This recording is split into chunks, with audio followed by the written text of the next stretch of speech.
Okay, hi, how's it going? Just trying to get a few things straight here. So for our latest Saturday morning cartoon nostalgia, we're going with 1985's Tranzor Z. We'll tell you a little bit of details about it in a minute, but before I get into that, I wanted to show you a cool find that I picked up today.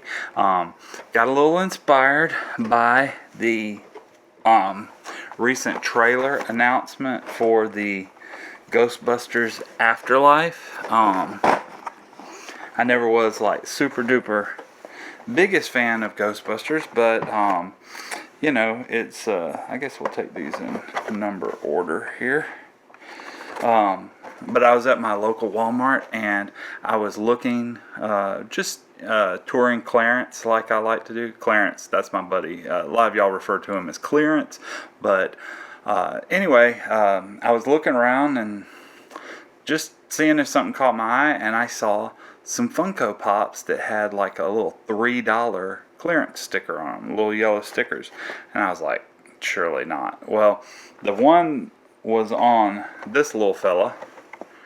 Ray, if someone asks you, you say yes.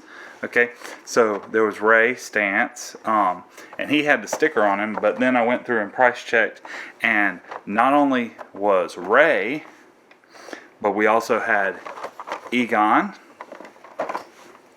and we had Mr.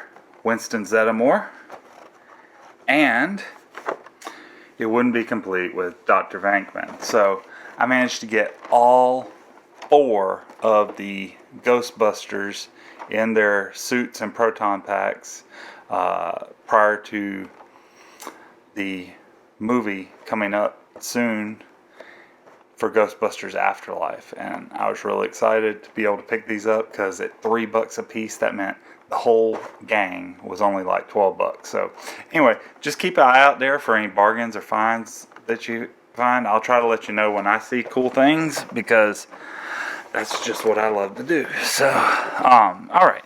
But back to the point, Tranzor Z. So, Tranzor Z was actually the 1985 Americanized version of Mazinger Z, the Japanese anime. Interestingly enough, it didn't get super popular because Voltron kind of came out before it or around that time, and so everybody thought that Tranzor Z was like a bad ripoff of Voltron, but the actual truth couldn't be anything further because the original anime Mazinger Z preceded the actual animes from which Voltron was constructed, but Tranzor Z was licensed to 3B Productions, and 3B Productions was a short-lived company. They grew out of a team that worked on the U.S. version for Space Battleship Yamato, which in the States was known as Star Blazers. I also have some video of Star Blazers one of these days in the future. If that's something you're interested in, drop me a comment in the video, and I'll be sure to put that on the schedule in the future. Also, if you haven't already, why haven't you liked this video yet? I mean, obviously you like Tranzor Z, you like Ghostbusters, you like Star Blazers, so, I mean, why are you waiting? So just do it. Like this video. And if you want to, subscribe. But if you want to know when I put out new things, which I'm going to try to do it more consistently and on a regular schedule now that I've rebranded the channel, hit the bell. Hit the bell for the notifications. That will let you know when I put something out there. So Tranzor Z was actually cut down to 65 episodes, where the original was somewhere over 90, I think maybe 92 episodes in Mazinger Z. To do that, they had to delete certain key episodes, which also prompted some story changes and some splicing pieces that were added to make it work. The episodes were edited to also make it more appropriate for an American audience, although some of these changes that we're editing for an American audience are kind of humorous. One, they cut a large percentage of action scenes that displayed urban destruction, murder, torture, dismemberment, male on female violence, etc. There were many scenes that of a suggestive nature that were deleted. The Aphrodite A weapons, for example, if you know the series, you know what I'm talking about. Alright, but I'm not going to line it out right here. So in that case, shooting a missile was replaced by a freeze frame of the character Jessica holding the button to launch the missile. They also used, because they only had 65 episodes and the original was 92, to bring it to a conclusion for syndication, they pulled some footage from Great Mazinger, which is the sequel to Mazinger Z, and spliced it in on occasion to replace the removed footage. One of the problems there was with the robot Aphrodite A. For some reasons in the original series, Mazinger Z, she is not in those later episodes, and it's another robot. So they basically use some off-screen edits to say that this is an upgraded version of Aphrodite A when there's a different feminine robot in the last episodes, the footage they pull from Great Mazinger and otherwise. So some character name changes. Obviously, Mazinger Z was changed to Tranzor Z. The original pilot was a character named Koji Kabuto, which was changed to the more Americanized Tommy Davis. Shout out to all my G.I. Joe friends out there. You know, I don't know why the Americanized name to use for an Asian character is Tommy, but Tommy Arashikage, Storm Shadow.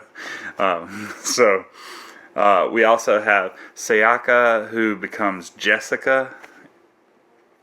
Shiro becomes Toad, not to be confused with Super Mario Brothers. Professor Kabuto becomes Dr. Wells. Now, here's one I'm kind of like, what?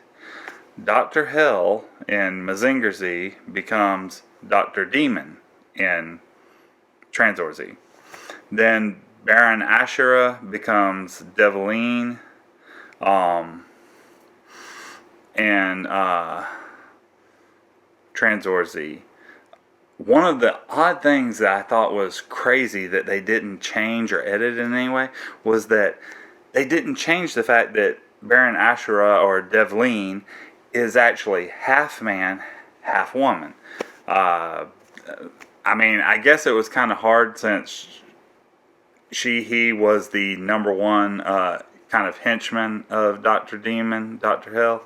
And so, because of that, all throughout there, but they didn't offer up any kind of changes on that character, which I would have thought would have been a touchy subject, considering other animes that did get edited or didn't quite make it to the US market because of different elements that were not a cultural problem from their native development area. So some interesting voice talent within this.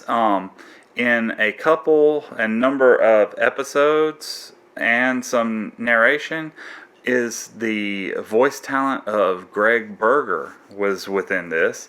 Also, Mona Marshall was the voice of Jessica, Toad, and other voices. We had two voice actors for Bobo. That was Bunker Jenkins and Patrick Penny. And then there was Paul Ross that did other voices, as well as Robert Gaston. So, without any further ado, I know you're tired of hearing me talk at this point, so let's get into it with the first episode in this DVD package that I was able to pick up through certain sources and these are not necessarily all super great. I mean, some of them are rips and pulls of other video, but it does at least scratch the itch for getting to see some good old Tranzor Z. So, without any further ado, let's watch the show.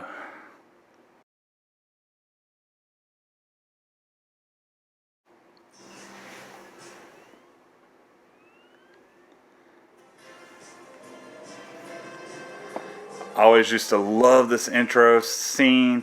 You see him rising up out of the water in the pool, and then the hover pilder attaches.